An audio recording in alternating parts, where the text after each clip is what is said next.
want to design a PCB. My other Deal or No Deal machine I need a monitor for, and it doesn't have an auto power on function for some stupid reason. Modern TVs do not have an auto power on feature.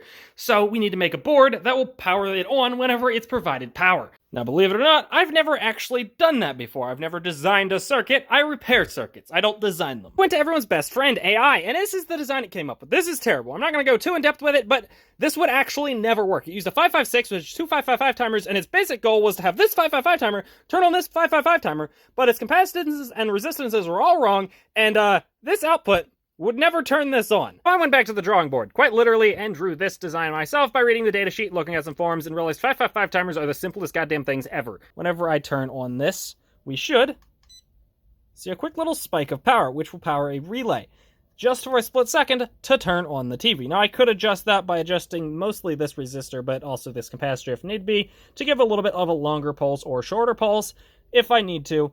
But all of those will have the same footprint, so I can at least make this onto a PCB now and get those PCBs made. Conveniently, all of the components on this will work on either 5 or 12 volts. I believe up to 16 volts actually, so we are good. Depending on which machine, it'll be a little bit easier to get 5 or 12 volts out of them. The issue will be the relay. I'll have to find some probably that have the same footprint between 5 and 12 volts. I doubt I'll find one that'll work on both voltages. Just realized I copied the same solid-state relay that the AI was using, and this is like a 1.2 volt relay. This also is not possible to use. I did find this 5 volt one, but it's like $3 and some change.